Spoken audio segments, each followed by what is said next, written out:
আমি জানি যে আমি বহুবার বলেছিলাম যে আমি জিতের এই আপকামিং সিনেমা নিয়ে কথাবার্তা বলবো না। আমি অনেক ভিডিওতেই দাবি করেছিলাম এবং খুব স্ট্রংভাবেই বলেছিলাম যে এটা নিয়ে আমি কোনো রকম কথাবার্তা বলবো না। কারণ আমার একটা রুল আছে, আহ, সেই রুলটার তো খুব ডিটেলসে ঢুকছি না, বাট সেটা এটার মধ্যে পড়ে। বাট তারপরে আমি ভাবলাম যে মৃগয়ের সময় আমি এক্সেপশন দিয়েছিলাম একজন ডিরেক্টরকে দেখে এবং একজন হিরোকে দেখে। সেখানে জিতকে তো আমি মানে মানে বাংলার সব থেকে পছন্দের অভিনেতা হচ্ছে কি আমার জন্য জিত। ঠিক আছে। আহ, এবং টিজারটা আমি আজকে দেখলাম, টিজারটা দেখে আমার আরও বেশি মনে হলো যে ঠিক আছে, চলো এটা নিয়ে কথা বলা যায়। কারণ কোনো কাজ যদি ভালো হয় অথবা ভালো হওয়ার অ্যাটলিস্ট আশা দেখাতে যদি পারে, তাহলে সেটা নিয়ে কথা বলাটা একটা ইয়ের মধ্যেই গিয়ে পড়ে কোথাও না কোথাও গিয়ে। আর আজকে জিদ্দার জন্মদিন, ঠিক আছে। তো অনেক ভেবে চিন্তে, আমি জানি এর জন্য অনেকে আমাকে দোগলা হিপোক্রিট অনেক কিছু বলবে, দুমুখো ভিউয়ের জন্য ভিডিও করতে চলে এসেছি, এসব অনেক কিছু বলবে। বাট কি ব্যাপার বলো তো, দেব আর জিতের মধ্যে একটা পার্থক্য আছে। যখন প্রজাপতি বেরিয়েছিল তখন আমি কিন্তু রিভিউ কিন্তু করতাম, প্রজাপতি নিয়ে আমার চ্যানেলে একটাও ভিডিও নেই। দেবের সিনেমাকে পুরোপুরি ইগনোর করা আমার জন্য খুব একটা বড় কোনো চাপ নেই, কারণ দেবকে নিয়ে আমার খুব একটা বেশি ইমোশন নেই। ওকে, দেব ওই হচ্ছে মানে 2 নম্বর লোক যার সিনেমা আমার ভাল লাগে, কারণ বাংলাদেশ সেরকম কেউ নেই, যাই হোক।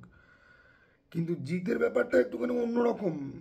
এবং এটা একজন রিভিউয়ার হিসেবে আমি বলছি না, আমি একজন ফ্যান হিসেবেই বলছি। আমি জিদ্দার ফ্যান, ঠিক আছে। আমি বলে তো ফেলেছি যে আমি করব না, কিন্তু আজকে নিজেই নিজের কাছে কাইন্ড অফ একটা মনে হচ্ছে যে ঠিক আছে ভাই, এতটা স্ট্রিক্ট না হলেও হওয়া যায়। যাই হোক, কারণ আলটিমেটলি আমি একজন জিত ফ্যান। ঠিক আছে, কিছুদিন আগে আমি লাইভে মানে জিতকে নিয়ে লাইভ ছিলও না, কিন্তু জিতকে নিয়ে কিছু উল্টাপাল্টা কথা বলে আমি যেরকম চিৎকার করতে আরম্ভ করি, তারপরে সেটার ক্লিপিংস ফেসবুকে কাইন্ড অফ ভাইরালও হয়ে যায়। তো এই সমস্ত কিছু ভেবে আমি ভাবলাম যে না, জিতের এই সিনেমাটা নিয়ে আমি কথা বলি। যে যা বলবে ঠিক আছে ভাই, নিজের গুরুর জন্য 4টে গালাগাল না হয় খাবো, আর গালাগাল দেবে কারা? ওই তো মানে দেবের যারা ফ্যান তারা এসে আমাকে 4টে খিস্তি মারবে, কি আছে তাতে? ওদের কথায় আমার ছেলেটাও যায় না। তো এবার আমরা যদি আসি টিজার বা ট্রেলারের, এইটা টিজারই বলা যায়, ঠিক আছে। প্রথম জিনিস হচ্ছে যে রয়্যাল রিভিল, এই প্রিভিউ, ঠিক আছে, বা অ্যাটলি তার সিনেমাতে টিজার বা ট্রেলার রিভিলের সময় ইন্টারেস্টিং ইন্টারেস্টিং নাম নিয়ে আসে। সেটাকে এখানে নেওয়া হয়েছে, সেটা থেকে ইন্সপিরেশন নিয়ে রয়্যাল রিভিল এই শব্দটাকে ইউজ করা হয়েছে। I like that word. এরপরে আমার খুব ভালো লেগেছে হচ্ছে কি যে জিতের বয়স্ক, ঠিক আছে। আমরা এখানে বেসিক্যালি দুটো জিতের ভার্সনকে দেখতে পাই। একটা হচ্ছে গিয়ে ইয়াং বিপ্লবী জিত, আরেকটা হচ্ছে গিয়ে বেশ বয়স্ক জিত। এবং তার লুক, গেট আপ, মানে তাকে যেরমভাবে সাজানো হয়েছে, তার চুল দাড়ি, চুরুট খাওয়ার স্টাইল। এবং ওখানে একটা সিন আছে, ঠিক আছে, টিজারের মধ্যে, যে রাত্রিবেলা বেশ বড় একটা ছড়ানো একটা জায়গা, বৃষ্টি পড়ছে সেখানে, ব্লু কালারের রাত্রিবেলা, এবং লাল রঙের ছাতা নিয়ে জিদ্দা বৃষ্টির মধ্যে দাঁড়িয়ে আছে এবং কিছু একটা অ্যাকশান হচ্ছে। এবার ওখানে একটা স্পেসিফিক শট আছে। ক্যারাটে বা কুংফু যারা করে তারা এক ধরনের ফাইটিং স্টান্স নেয়, ঠিক আছে। তো ওইটা দেখে, এবং এই যে এই টিজারটার যে থাম্বনেলটা, তাতেও জিতের যে ভঙ্গিমাটা, ওটা কিন্তু একটা ফাইটিং স্টান্স, ঠিক আছে। আমার ওটা ব্যাপক লেগেছে, দুর্ধর্ষ লেগেছে। ইভেন কি টিজারের মধ্যে আরেকটা ছোট্ট শট আছে, যে বয়স্ক জিৎ বাইক চালিয়ে আসছে, তার পেছনে একটা বড় ট্রাক আসছে। এটা বড্ড বেশি জওয়ানের মতো দেখতে লাগছে, ঠিক আছে। কিন্তু সেটা আমার অতটা বেশি ভালোও লাগেনি। এই টিজারের সব জিনিস কিন্তু আমার ভালো লাগেনি, ওকে। ওই শটটা আমার ভালো লাগেনি, কিন্তু এই স্টান্স নেওয়ার যে শটটা খুব ভালো লেগেছে। দেন আরও একটা জিনিস, এখানে আমরা একটা ট্রেন ডাকাতির একটা সিকোয়েন্স আমরা দেখতে পাই। এবং আপনারা যদি মন দিয়ে যদি দেখেন, কেউ বলে বিপ্লবী, কেউ বলে ডাকাত, এই যে টাইটেলটা, ঠিক আছে, আমরা বাংলাতে কোনো সেন্টেন্স বা কথা লিখলে পরে তার মাথায় তো রেফ দিই, ঠিক আছে। তো সেই রেফের জায়গাতে একটা পুরো ট্রেনের ছবি দেওয়া রয়েছে, ঠিক আছে, রেড কালারে, ওকে। টাইটেলটা পুরো তো রেড কালারে ইয়ে করা হয়েছে, মানে হরফগুলো, ঠিক আছে। তো এখানে ট্রেন ডাকাতির একটা সিকোয়েন্স থাকবে, যেটা বেশ বড় সিকোয়েন্স বুঝতে পারা যাচ্ছে। টিজারও ওপেনিং শটে ওটা দিয়েই আরম্ভ করা হয়। এবং টিজারের ওপেনিং শটটা অ্যাকচুয়ালি বয়স্ক জিৎ মাটিতে পড়ে আছে, ঠিক আছে। তার মুখ থেকে আমরা মানে নিঃশ্বাস নিচ্ছে ওইটা পাই দেখতে। এবং ব্যাকগ্রাউন্ডে ওই ভয়েসটা বোধহয় টোটা রয় চৌধুরী, যিনি নাকি সিনেমার ভিলেন। উনি বলছেন যে আপনি তো ডাকাতি ফাকাতি তো করলেন, না সরি, আপনার বিপ্লবের পরে আপনার ডাকাতি করার কি দরকার পড়লো, এরকম একটা ছিল, কিছু একটা ডায়লগ ছিল। ডায়লগের কথাই বলি, ডায়লগ রাইটিং আমার কিন্তু খুব ভালো লেগেছে।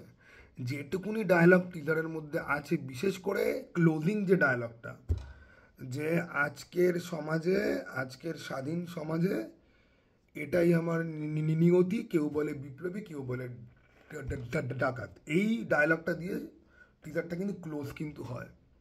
তো বয়স্ক জিতের লুক, শুরুতে ওই ট্রেন ডাকাতির যে পোর্শনটা রয়েছে সেখানে একটা বাজে ব্যাপার হচ্ছে কি, যে ভিএফএক্স, আকাশের ভিএফএক্সটা বুঝতে পারা যাচ্ছে যে ওটা ভিএফএক্স দিয়ে মারা হয়েছে, কিন্তু জিতের দৌড়নো, লাফ, ট্রেনের ভেতরে ঢোকা এবং অ্যাকশনের যেটুকুনি গ্লিমস আমরা দেখতে পাই সেটাকে কিন্তু ভালো কিন্তু বলা যায়। এবং সব থেকে ভালো বা এক্সট্রাঅর্ডিনারি যে জিনিসটা রয়েছে, জিতের মুখোশটাকে বন্দুকের বেনেট দিয়ে ডাউন করা হচ্ছে আস্তে আস্তে, এবং জিতের মুখটা কিন্তু বার হয়ে আসছে, ঠিক আছে।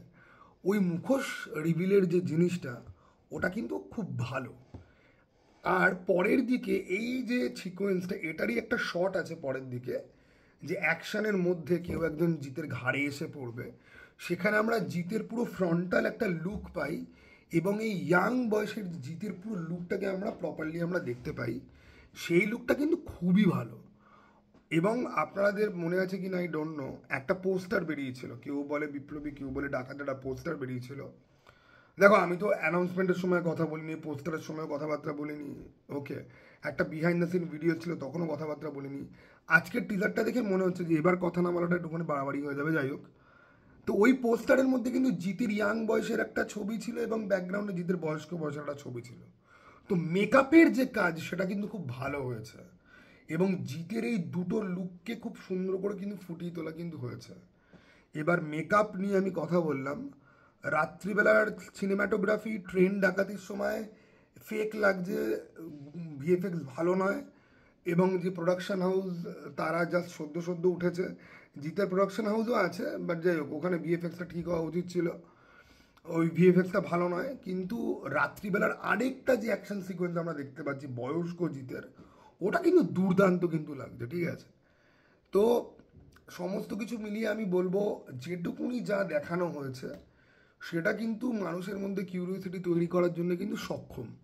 কিন্তু আমার কোথাও কি মনে হয় না এই জনরেটাই জিতের জন্য খুব লেট হয়ে গেছে, ওকে, বাট দেরি হয়ে গেছে তো কি হয়েছে, হয়তো দেখা গেলো এটা সব থেকে বেশি ভালো হলো।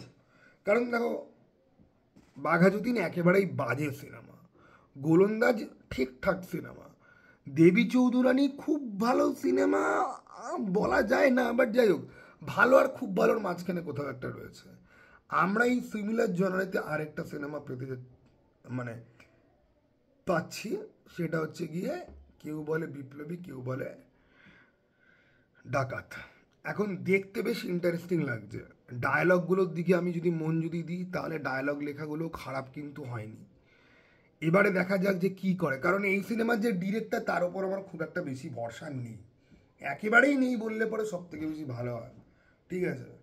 তো এই ডিরেক্টরকে আমার একেবারেই পছন্দ নয়, কারণ জিৎ যেই মাপের সুপারস্টার, জিতের বড় বড় ডিরেক্টরের সঙ্গেই কাজ করা উচিত। এবার আমাদের এখানে বড় ডিরেক্টর যারা আছে তারা তো কমার্শিয়াল সিনেমা হ্যান্ডেল না করে করে তাদের স্কিলের কি অবস্থা হয়েছে ভগবান জানে, বাট যাই হোক, এনিওয়ে, একটা রাজ চক্রবর্তীর ব্যাপার আলাদা, বাট রাজাচন্দ্র তো ঝুলিয়েছে গোটা পুলিশের যে ফিল্মটাতে। তো এবারে আমার কেন জানি না টিজারটা দেখে আমার মনে হলো, জিৎ ফ্যান হিসেবে নয়, আমার মনে হলো যে এই সিনেমাটা ভালো হলেও হতে পারে, ঠিক আছে। এবং আজকে জন্মদিন বলেই মানে আমি যে সারা সকাল থেকে ডাউটে ভুগছি যে বানাবো কি বানাবো না, তো ফাইনালি আমার মনে হচ্ছে যে ঠিক আছে, লোকে আমাকে চারটে গালাগাল দেবে, হিপোক্রিট, তুই তো ফ্লপ স্টারের ফ্যান, হ্যান ত্যান অনেক কিছু বলবে, আমার বালটাও ছেড়া যায় না তাতে। সেজন্য আমি ভাবলাম যে ঠিক আছে ভাই, মানে জিতের কাজ ইগনোর করা বা সেটা নিয়ে কথা না বলা, মানে ইমোশনালি একটা প্রেশার ক্রিয়েট তো করেই, ঠিক আছে। এবার ডিরেক্টরকে পছন্দ নয় এবং আরও কিছু ফ্যাক্টরের জন্য আমি কিন্তু একদম স্ট্রিক্ট ছিলাম যে আমি এটা নিয়ে কোনো কথা বলবো না, বাট যাই হোক, প্রত্যেকটা মানুষেরই দুর্বলতার একটা জায়গা থাকে, এবং জিতের সিনেমা আমার কাছে একটা দুর্বলতার একটা জায়গা। তো জিৎ মানুষটাকে আমি খুবই পছন্দ করি। তো সেটাই হচ্ছে কি মেন ব্যাপার। তোমাদের কার কি মনে হয়? এবার দেখো, এই অনন্ত সিংহের যে ঐতিহাসিক যে পুরো প্রেক্ষাপট, সেই প্রেক্ষাপট নিয়ে আমি খুব একটা বেশি আলোচনার মধ্যে এই জন্য ঢুকতে চাইছি না। তার কারণ হচ্ছে এই যে গল্প নিয়ে যত বেশি আমরা ডিসকাস করবো না, তত বেশি না মানে ইউনো মানুষজনের এক্সপেকটেশন একরকমভাবে সেট হয়ে যায়। আর যদি ম্যাচ যদি করে যায় প্রেডিকশনের সঙ্গে, তাহলে পরে ভাই মজাটাই তো পুরোপুরি ওয়েস্ট হয়ে যায়। ওকে, তো গল্পের মধ্যে আমি খুব বেশি ঢুকলাম না, ট্রেলারের সময় হয়তো ঢুকবো। ওকে, তো তোমাদের কার কীরকম লাগলো কমেন্ট বক্স খোলা আছে, জানাতে পারো অবশ্যই। জিদ্দার আজকে জন্মদিন, সেজন্য আমি আমার ইগোটাকে একটুখানি সাইডে রাখছি, এবং আমি একজন ফ্যান বয়, এটা একটা বড়সড় রকমের একটা প্রবলেম। আমি জিতের ফ্যান ভাই, আমি অত ডিপ্লোমেসি মানাতে পারছি না, আমি জিতের ফ্যান, ঠিক আছে? তো এই হলো গিয়ে বক্তব্য। চলো টাটা ভাই, আবার জন্য দেখা পাই।